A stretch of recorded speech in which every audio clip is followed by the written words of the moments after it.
And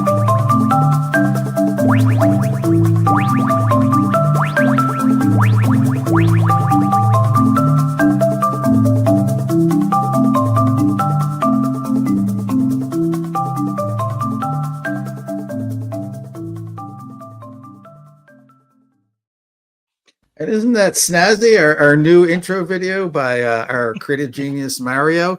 Like every time I just ask him to make something new, I think that's his hand on the TV dial. Welcome, I'm Alan Levine from OEGlobal. This is the first of many live webcasts that we'll be doing during this busy week. And for each one of these, we just invite a bunch of interesting people in, and we have kind of open conversation. But today's very special because, of course, it's finally March 3rd. We've been counting it down for a long time. Open Education Week is here, and there's so many things happening. And I'm just pleased to welcome so many key people here into the studio. So I'll do the round of intros and just ask everybody to do who you are, what you do, where you are in the world, and maybe if you can look out your window, what you would see right now. And so I'm going to go first to my colleague, Marcela Morales. And I think you have a pretty good view where you are, Marcela. I do have a wonderful view and super excited to be here on the first day of Open Education Week. And I'm co-executive director for Open Education Global. And I'm currently in Cancun. So what I can see from my window is a beautiful blue ocean with white sand. So perfect setting to have this event. And I'm super excited to be here. And we can discuss a little about the events that we're going to be hosting a little bit later. So I'll pass the microphone to my colleague, Igor Lessko. Thank you, Marcela. Good morning, Alan. Good morning, everybody else, and also the viewers. My name is Igor Lessko. I'm also a co-executive director together with my colleague, with Marcela Morales.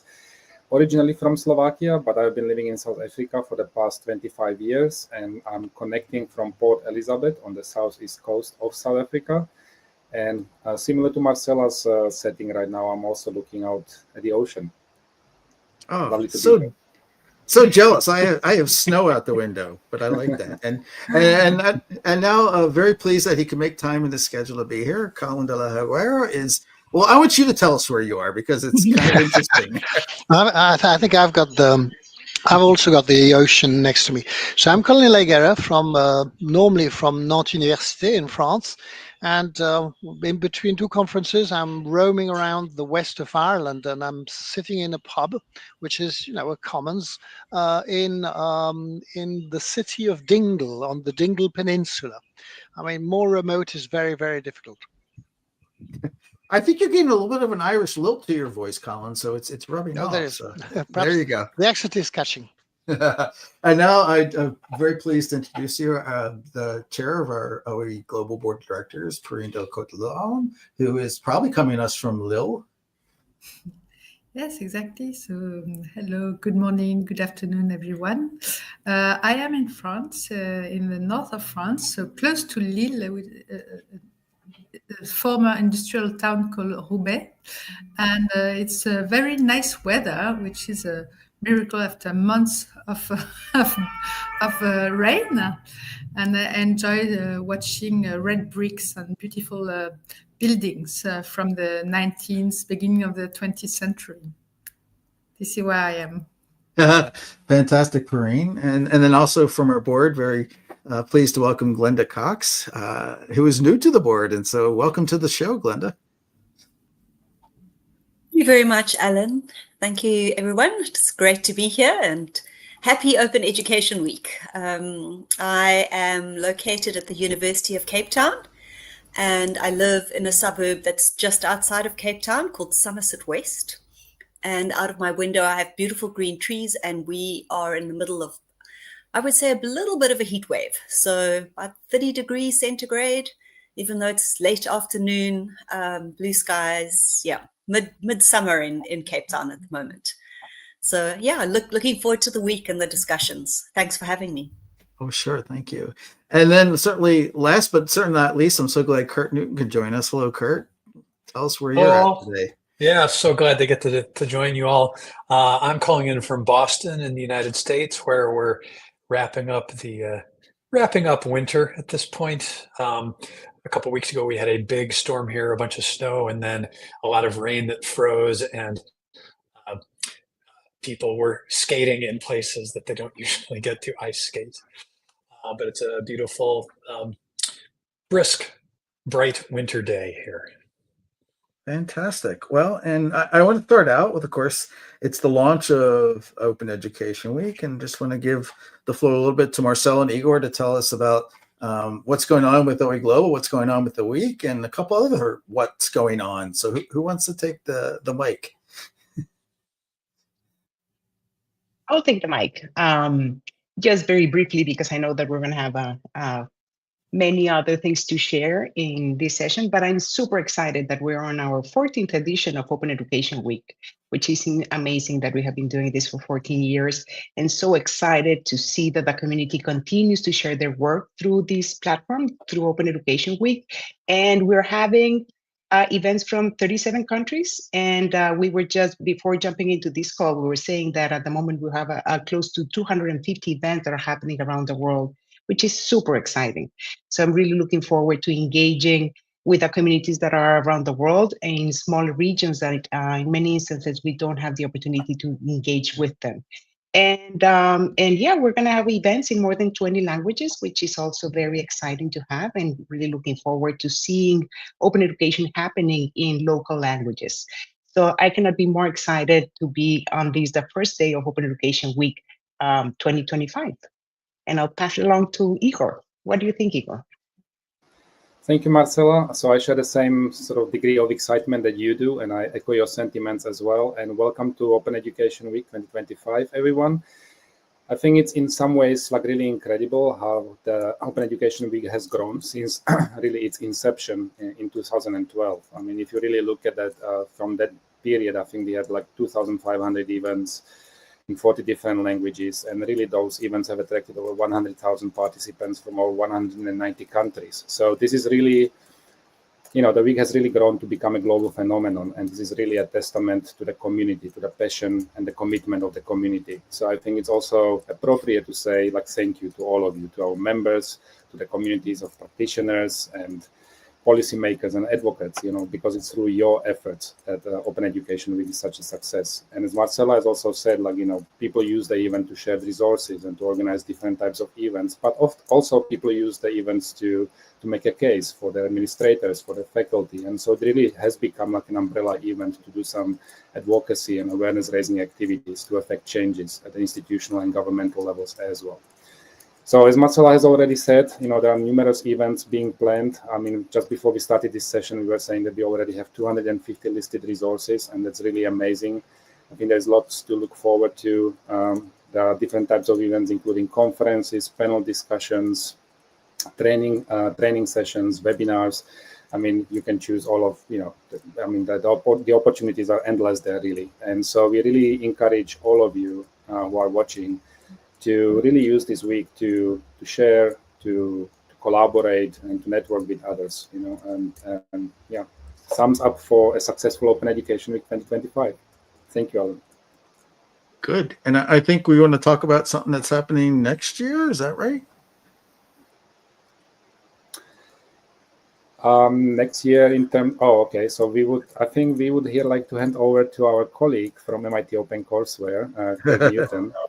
We are really pleased to have him here, actually. As all you know, MIT has been really instrumental in the entire movement. And so it's really, and MIT is also a sustaining member of Open Education Global. So I think that we'll hand over to Curt to make an announcement or a follow-up announcement to an announcement that was shared 3 months ago. Yeah, thank you, Igor. Yeah, I think I may have neglected in my introduction to say I'm director of MIT OpenCourseware. I have the great pleasure of serving in that role. 2026, it has been announced. We announced out in Brisbane that the OEGlobal 26 conference will be happening in Cambridge, Massachusetts, you know, around the MIT campus in Cambridge. And we're thrilled to be able to unveil today that we now have the dates in hand. And we ask you to save these dates, Wednesday, September 30th through Friday, October 2nd. And please join us. You know, hopefully we'll be seeing some of you come in and register and get settled the day or two before.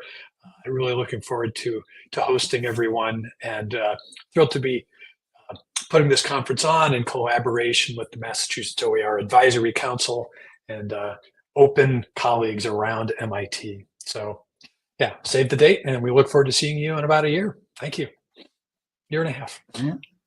Fantastic. And well, first of all, it's a little bit intimidating to try to organize all these great people. And but I want to turn it over to Colin because well, he'll tell the story, but he's brought us a magnificent thing that's happening right now, and it involves a bunch of numbers and reasons. You want to elaborate a little bit more, Colin? Hello. So yeah, I mean, we decided to participate, of course, to the Open Education Week, and we actually didn't. We tried to do the what we thought was the lazy way, meaning let's get everybody else to contribute. So I think on the 13th of January, I sent out emails to a bunch of people. A lot of those are here today, but just a bunch of people with who we've been working on open education for a while, saying, look, why don't we do a series of blog entries all on just one question? Why? What are the good reasons for doing open education? The question behind this is exactly that. It's let's ask the questions before giving the answers. This is something I obviously do as a teacher. I mean, if I teach something and the students don't have the questions in their heads, then I mean, whatever answers I give never works.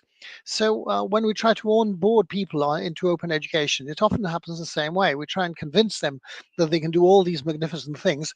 But if they aren't convinced that something should be done, that there's an actual real problem to be solved, it doesn't work. So so we launched this. So we just did a sort of a list of actually 22 reasons. They had come from different activities we'd been doing over the previous months. And so did just one web page and said to people, if you're interested in one, just put your name. And if you're prepared to share the writing, then, just say, okay, I'm looking for a co-author. And I think I did that at 9 o'clock in the morning. And at 9 o'clock in the evening, when I checked, all the 22 reasons had gone. It was amazing. People had been fighting. I had real problems the next few days with people saying, hey, one second, you tell us about this. Well, when we want to do something, we can't even participate. So one person said, okay, I want to participate, but I don't think any one of these 22 reasons is the right one. So I'd like to propose my own. And his reason was compellingly good. So I said, yeah, okay, go on, let's make it 23. And I probably could have said 24 and 25 and 26. But I mean, well, let's leave it like that, because already we had the problem of trying to fit these 23 reasons in a week that lasts 5 to 7 days. So voila, so that's a bit the genesis. The people then wrote their papers. They wrote their papers in 8 different languages, because we're clearly believing in multilingualism here. And then we had to sort out all sorts of translation things. We then had 3 blogs on which we could publish all these things, which had a little bit their different logics. So these blogs, well, I perhaps can say just one quick word about them. One of them is the basic blog we've always been using for the UNESCO Chair that we have at Nantes. The second one is which is this UNITWIN network, which comprises people like Glenda, for example. And there's a number of people around the world sort of trying to do, again, in the sort of the UNESCO ecosystem, sort of some common work. And the third one is a European project called EUniWell, which is about relating open education and well-being. So it made sense also having it there. So that's where we stand today. So there's a whole bunch of people who've done a really great job in the logistics, the translating, the getting backwards and forwards, finding images, checking that everything works. And I think that we actually published the first paper this morning with no actual glitch. And again, as I said, without even, without the captain on board, because the captain was in Ireland sort of looking at the sites. Fantastic. And just by coincidence, like who would ever dream this? The author of that first paper is here with us in the room. So I really want to give the floor now to Glenda Cox to talk about her article, and we'll put it up on the screen for you in a second. But tell us about your article, Glenda. Thank you. I will. I'm just curious. Colin, did you write a blog? Or No. did you make us really do all the work? Yes. You did great. I look forward to reading it. I'm probably going to write, and I haven't written anything about it, probably write something at the end. Probably a conclusion. But let's see what happens.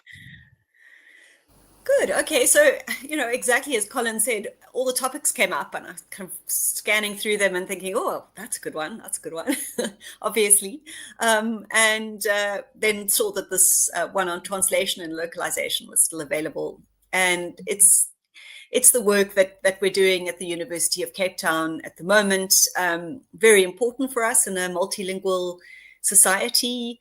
In a country with 11 official languages, translation and multilingualism is top of mind when we're doing resources, and we're always thinking of ways of translating aspects of open textbooks and open education resources to make them more accessible.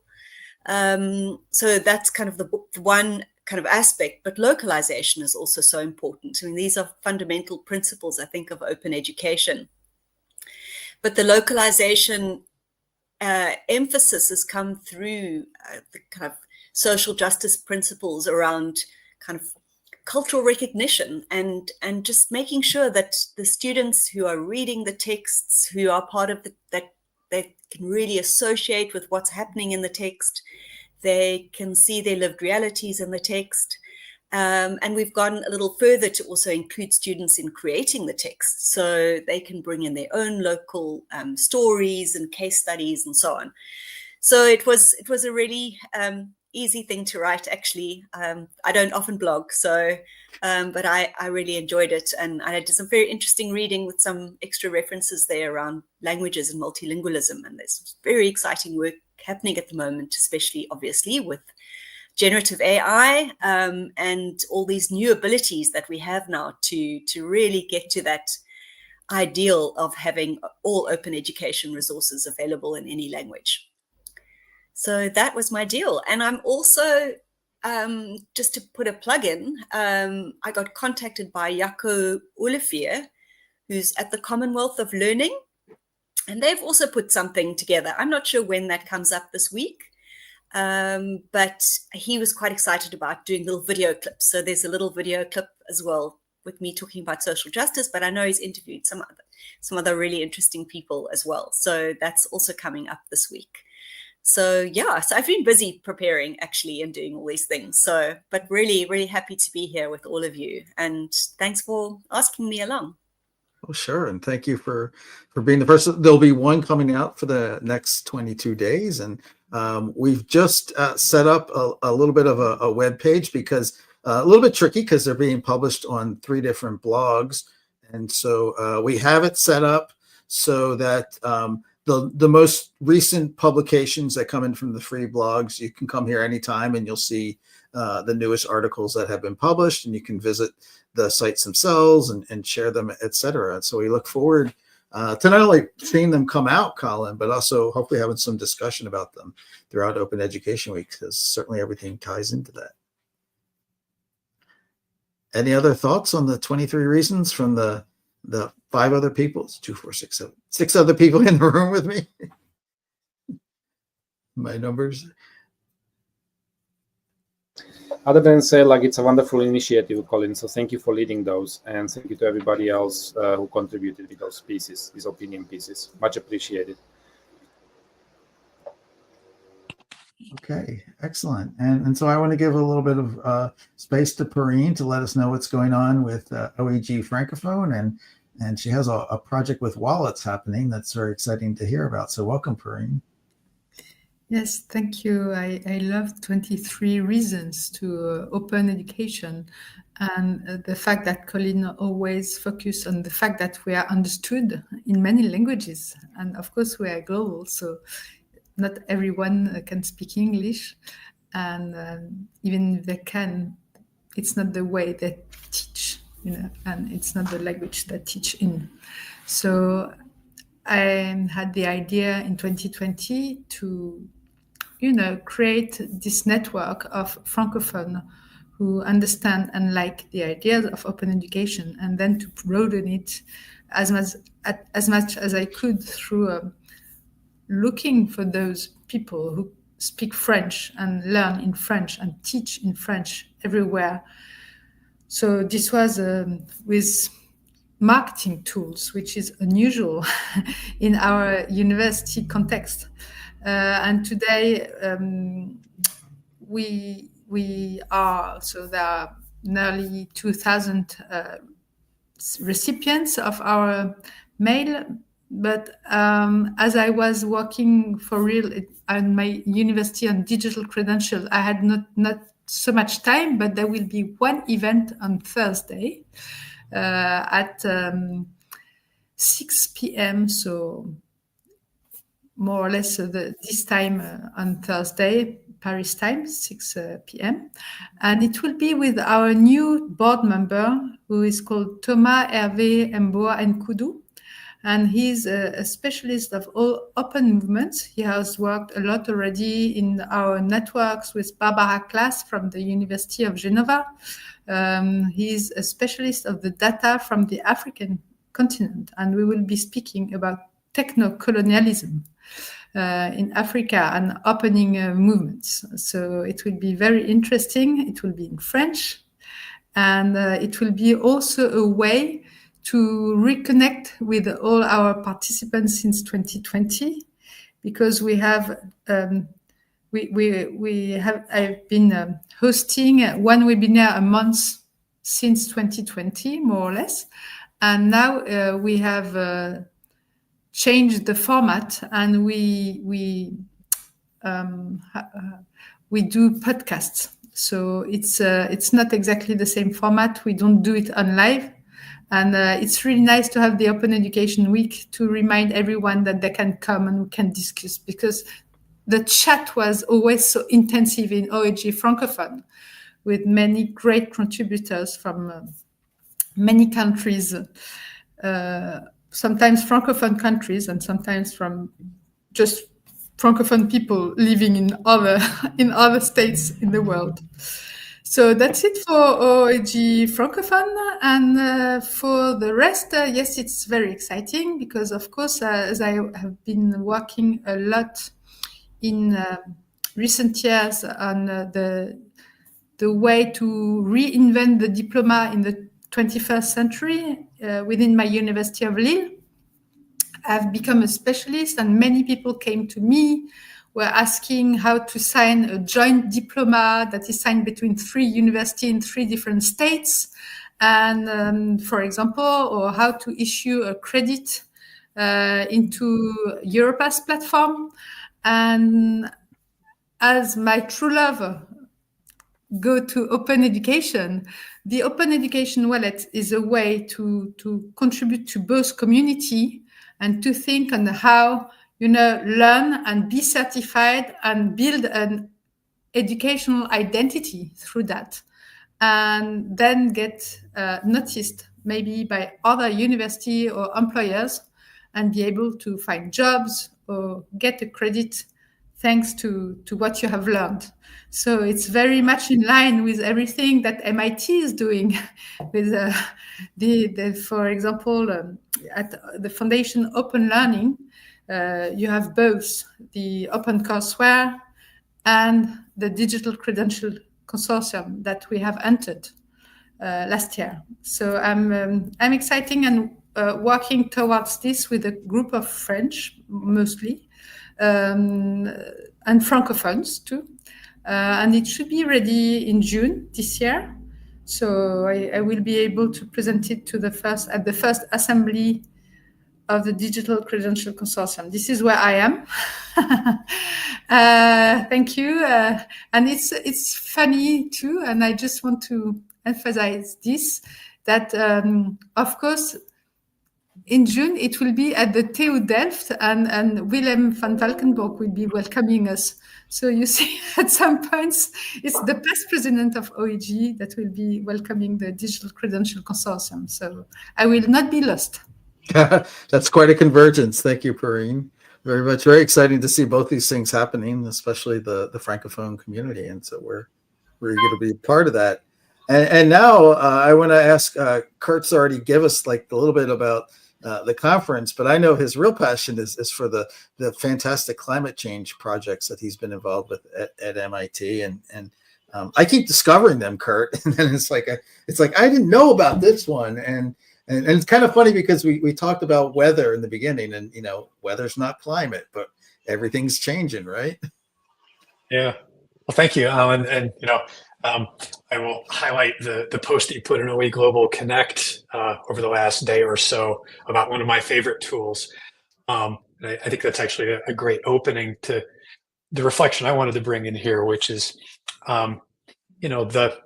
the planet's kind of got us on a timer here among all the challenges that we face. This one, the longer we wait, the harder it's going to get, and so that's one of the reasons why work in the direction of strengthening our collective climate action continues to be very top of mind for me. I'm lucky to be working at MIT, where there's a lot of work on climate solutions and understanding what's going on, as well as some of the technologies that play into this is a really helpful setting. But I guess what I wanted to talk about a little bit here today is, given that we're on this kind of timer from the planet, the physics of the planet, the interconnections of the systems, the ecosystem are on, to encourage us to do everything we can to work together to think more expansively about what counts as open education materials and the ways to bring these practices to bear more effectively. So, for instance, in addition to, the wonderful things like textbooks that have been built up, materials that take the form of simulators, like what you posted about the En-ROADS tool, Alan, in OEGlobal Connect last night. It comes with openly licensed resources, case studies, the data sets, the research literature that's driving, say, our graduate level education, to the extent those things can be considered open as well, are going to help us take more sort of immediate action. I've been around for a while. It's been a while since I was in school. And I think we face a moment right now where we need sort of instantaneous ability to ramp up a full K to gray, the youngest to the oldest generation, and bring people on board. And open education's got so much to offer that environment. And in addition to, being more expansive about what we consider the useful materials, the practices that we've built in open education have so much to offer. And so I was thrilled that we opened up our session today talking about language translation as one of the most necessary and useful open practices that we can bring to bear, so that, an insight, a material that was produced in one language can be rapidly translated into other languages, and beyond the language translation, also localized, scaled appropriately to meet the sort of local perspectives there. The practices that we've got have so much to offer, and we're seeing really powerful examples of this, emerging and taking shape. And so the community that we've got in open education, which has us connected across all of these different forms of institutions, different locations, and sharing, hey, I just noticed this. Did you know this? I think is just the sort of thing that we're going to need, to really accelerate this progress. So let's let's jump in. I'm going to keep bringing this to every open education session that I possibly can. And it was great to get to talk with a bunch of you all in Brisbane, and we'll keep doing it. I think it's great. I was just laughing to myself because here I'm in central Canada, and we still have snow, and it's still kind of winter. But over the weekend, my wife and I were looking at our windows, and we saw the Canadian geese coming by, and we're like, okay, how do they know that it's time to come back? Because they're way down south, and so they have an understanding of climate. Anyhow, so great to have all of these things that people are doing. Let's open it up. Like, besides the things that you're participating in sharing this week, what are you looking forward to doing as a participant this week? Anybody?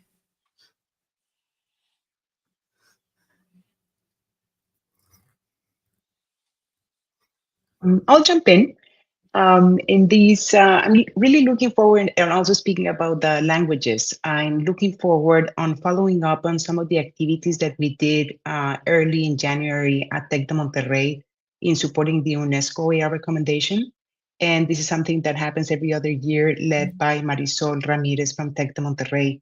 And it was a wonderful setup, and we were looking into finding a way of doing research projects and finding a way to find funds for those research projects, and also using AI as a tool to support the process of the writing of the submissions.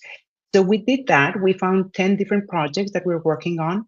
And then during this Open Education Week, we're going to be following up on those projects and how they are working up until now, all of them in Spanish. And there are collective groups that are working on specific topics, advancing open education in their own regions. And it was done in Mexico, but we're working with many countries in Latin America, which I think it's also a wonderful thing to see this collaboration that we can find within the open landscapes, and how easy it can be to try to collaborate with somebody else, even when they are at the other corner of the world. And so I'm really looking forward to following up with them, how their projects are doing. And also we do have a session specific for this, which is how open education is seen in the Dubai Declaration in Latin America. So I think that also we have all these documents that are guiding, and they're very useful for every region, but how do we use them in specific regions? So I think that session on Thursday, I'm really looking forward to that one, and see how we are making use of the tools that the community is building to support their own open education initiatives in their context. So look forward to the Spanish sessions, I have to say. Thank you. I'm trying to find the, yeah, I got the link right now. Oh, I can share it with you. No, I got it. Okay, good. Yes, that's exactly, oh, very efficient, Alan. That's exactly the one that I'm referring to. Well, I mean, I know a number of you were in Dubai. What do you see like coming out? I mean, you're obviously sharing what's going on from there, but like what did this convening mean for the rest of the community? That one in Dubai, you mean? Yeah. Okay. So yes, I think, well, actually in Dubai was also Perrine, Igor, and Glenda. We found each other, all of us there. And I think it was, no, I'm sorry, Glenda, we saw you in Australia. Apologies. Yeah. So I think that the declaration in Dubai was very interesting in how the UNESCO AR recommendation is finding ways to stay current and updated with the technologies and the use of AI, and how that looks into the recommendation that we had. So I think that it had two layers. One, revisiting the 5 action areas of the original recommendation, and then adding elements into it of how the technologies in the introduction of AI would impact these 5 action areas in the tool itself. So it's like an addition to the original recommendation. So I think the conversations that were brought into the Dubai scenery, the event itself, were very interesting. And I will share the floor with Igor and Perrine that were there with me as well. Thank you, Marcela. I think I'm just going to be brief because I think you summarized the Dubai Declaration element quite well. And I think that, well, the event itself, this for the benefit of those who may not be familiar with what we are talking about here, this was the third UNESCO OER World Congress, right? So the first one was in 2012, which led to the Paris OER Declaration. Then the second one was in 2017 in Slovenia, which led to the Ljubljana OER Action Plan. And now this was the third one, following like 4 years after the adoption of the UNESCO OER recommendation. And the output document from the specific event was the Dubai OER Declaration. So, but in itself, I think these types of congresses are very helpful because they really bring a diverse range of stakeholders together to share information about the projects in the respective countries, about the sort of opportunities, about the challenges. And so it really leads to additional opportunities for collaborations as well. And that's where the real value, I think, in my view, is. And especially those governmental representatives who can really share developments in the respective countries. And I think that's where I really saw the value of this specific event. So yeah, that would be in a nutshell like my observation about the Congress itself that we participated in November in Dubai. Over to you, Perrine, perhaps you would like to share anything? Yes, of course. It was a lot about artificial intelligence too, because we know how a game changer it has become. And there, I think Colin participated and is the best of us to speak about OER and artificial intelligence. My key takeaways was that there were so many countries involved and interested. It was not so easy for everyone to come, but I was already very impressed by the different attendees that I had never seen before in an OEG event itself. It is the United Nations, and I keep in mind that some country may leave, but a lot will remain and continue working on open education global, on open education, educational resources. And yes, for the challenges, I was asked myself to speak about this credentialing and the recognition and better recognition of learning. So this is my takeaway, that when you speak about open education, it's about the contents and it's about the technology always that we use for the good. Colin, would you say a word? So, yeah, well, I'm not going to speak about it. Yeah, I'm going to speak about a very side result we had in Dubai, which was at one point we were allowed to sort of, when chairing a session, to make a proposal. So what we proposed was that from now onwards, all UNESCO chaired produced their material as open educational resources. Because it may sound obvious, but it wasn't the case. Right, UNESCO chairs or UNITWIN networks would actually just also publish books and just publish stuff that wasn't published openly. So this went through a different sort of the internal protocol inside UNESCO since Dubai, and has recently been approved.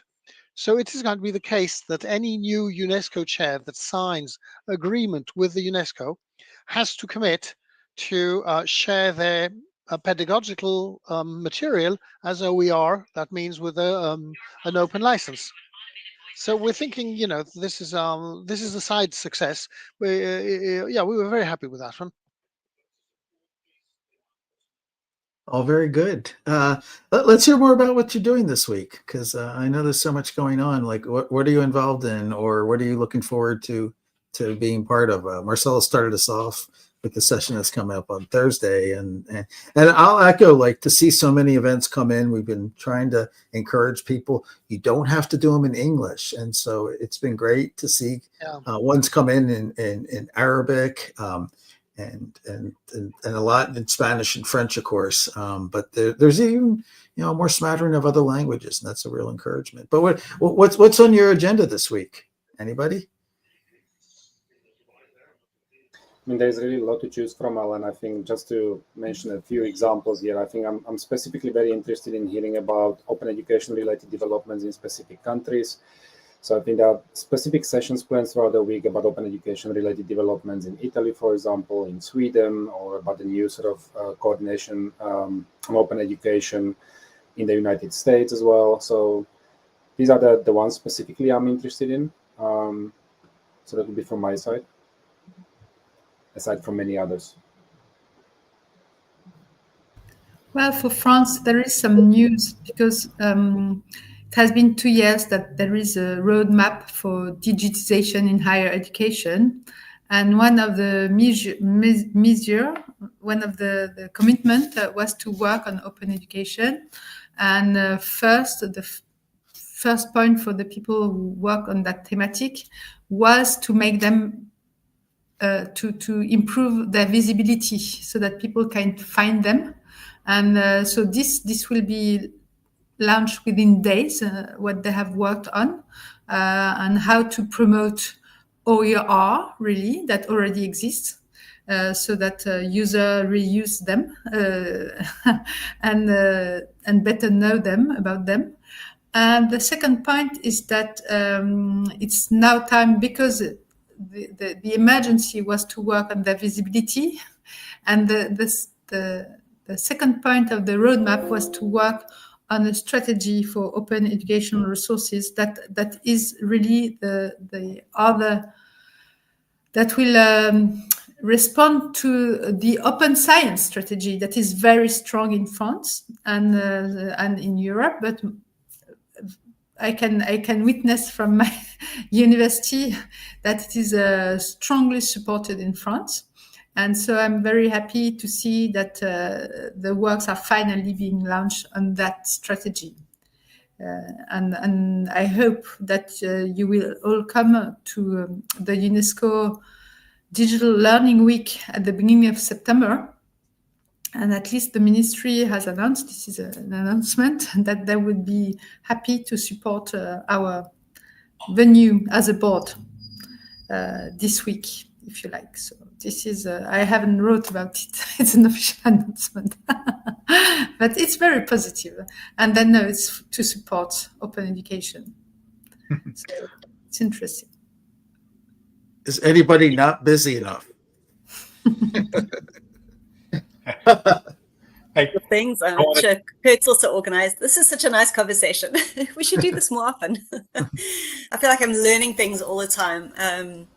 And it's just interesting that our overlaps as well. I mean, I've got to teach a lecture tomorrow on open education resources and generative AI as part of a small short course that we're doing on designing with AI. So learning design with AI, generative AI. So that kind of is an overlap there. And I see there's quite a nice session on in the evening for me. So I have no idea what time that would be for you. 8 o'clock in the evening for me. Unbottling the Gen AI workshop, exploring Gen AI and open education resources. So I thought I would definitely look at that. But I was also going to scan to see if there's anything around micro-credentials. So Perrine and Curt, we're also really trying to get micro-credentials working in South Africa. It's obviously a slow process, but definitely fantastic progress. People are on it at the moment. There's some big projects working on it. So hopefully we'll be able to do that for South Africa. And of course, obviously the vision is that we can be moving across nations as well, and have international credentials. So we're also working on that. So I'm not sure if there's anything this week around that, but if there is, I will try and attend it. Thanks. I wanted to offer perhaps a little bit of a charge to people such as myself who are just so deeply accustomed to everything happening in English language. There's a great opportunity with OEWeek to identify a session that might be of interest that's not given in English, and have the experience of dropping into that and trying to work with, say, the current state of translation and caption tools, and just break out of your comfort zone of English domination. It's all right there before us. So that's one thing on my mind.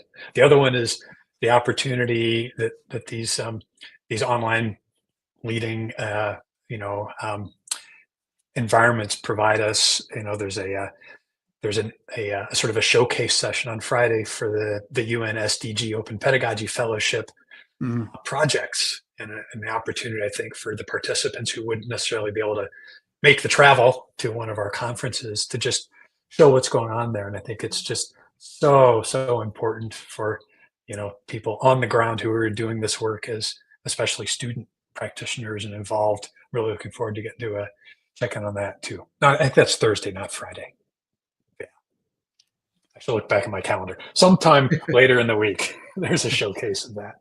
That's okay. I'm starting to get dizzy myself, Curt, and that's a brilliant suggestion. And if you go to the list of the main calendar, you can actually, there's the filters, and you can look and see what languages are available. So that might help you zero in on a couple of non-English languages. I think that's a great challenge. I'm going to take that one on because my non-English language skills are nil, and so I think there's a lot to be learned from that.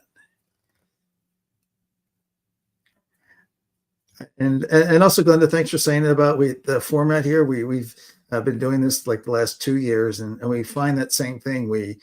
We have a group of people who just sign up for a time slot, all with kind of different interests, and the way the conversations flow is just always rewarding. And so we have, I don't know, somewhere like 12 of these happening this week. Too many. Marcela kept telling me, don't add a lot, and I just couldn't help myself. But anything, last words? We don't have to like fill the hour. This has been really great conversation.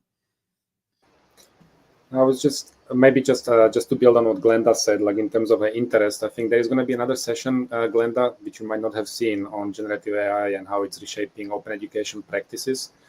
And that's actually organized through the European Distance Education Network. And one of the speakers is going to be our own Paul Prinsloo from the University of South Africa. So that's something to watch out for, perhaps, in terms of your interest. And it's also in a more brilliant, better time zone. Really. If anyone hasn't heard Paul speak, Paul, he's quite brilliant. Definitely worth listening to anything he's talking about. Great. Yeah.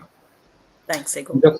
No, it's a pleasure. And then just to also say, like, because this is also what we hope to do, like with Open Education Week, one of the outcomes that we hope to achieve with Open Education Week, that through this process of sharing and learning, that it will also lead to more collaborations and cooperations between different institutions, between individuals. Right? This is one of our central roles as OEGlobal as well, is to catalyze collaborations on open education regionally and globally. And I think just to build on also on Glenda, this is why it's so important, because we do so many activities. We are part of different networks. We help support or catalyze different networks or lead different networks. And so through this kind of practice of sharing and exchanges of information, we can actually foster new collaborations and collaboration strategies. And I cannot overemphasize how important that is, which is also something that UNESCO is obviously trying to do through their events. We have got the UNESCO chairs here in the room as well, Colin and Glenda. They understand it very well. And then also the different networks that we are all part of or that we help support, like the UNESCO Network on Open Education, one of those. And there are many others, like Network of Open Orgs, OEG Francophone, OE Latam, CC Open Education Platform. So there are many. So let's collaborate more, right? It's collaboration is sometimes not easy, but we do need to collaborate. Yeah. Of course, we need to strongly cooperate, and I want to remind everyone that Canada is really strong on that because they are having 1 month of Open Education Week. So, or the 4 Open Education Weeks. So if you like to go and see, they have a good amount of assets to bring to. Thank you, Canada. On behalf of Canada, no. But actually, it's a good point, and we've been trying to make it clear. I think a lot of times we say Open Education Week, and many people say, like, well, no, that's the start of our semester, which it definitely is a reality in much of the world. And other people were not working. And so we've been trying to say it doesn't matter. Like, you don't have to fit your events in this week to be part of Open Education Week. And like, I'm going to start pushing that we just like keep doing the events, like carried out the calendar into the year. Like, why shouldn't we just do this activity year round to make our events more shareable? But that's just Alan's idea. I have to pass it by my bosses. Yeah, but just on that note, Alan, we did discuss this previously as part of our team as well, and we do see that there is a demand for that kind of community calendar of events taking place throughout the year. People keep asking us constantly, so what's happening in terms of open education around the world throughout the year, not just only throughout Open Education Week, right? So there's certainly a value of that kind of approach to the community. Yeah, and maybe we can discuss like when the first week in March has been tradition, but it doesn't mean we're fixed to that. And I think we can take a look at some other weeks. But yeah, no, don't worry. We heard someone say the week isn't going away at all. It's generally the week that we at OEGlobal focus on organizing and stirring things up. When you do your activities, just any time of the year, and then especially for the resource sharing and other events. I know we have some things in the calendar now that go into April, so we're not enforcing any rules of time. I think that also just highlight what we were saying at the beginning of how Open Education Week really is a community event. So it's an event built by the community for the community. So OEGlobal is the facilitator for us highlighting some of those events within the week. But we, of course, are open to everybody's opinion to see how we can do this better. Because at the end, as you were saying, is a collaboration and the sharing piece that we really want to highlight.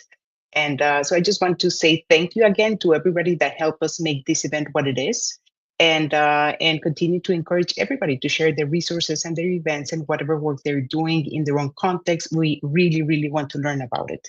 So for us, it's a pleasure to be able to do this and share it with the community. But at the end, we truly 100% know that we can do this thanks to the contributions of our community members.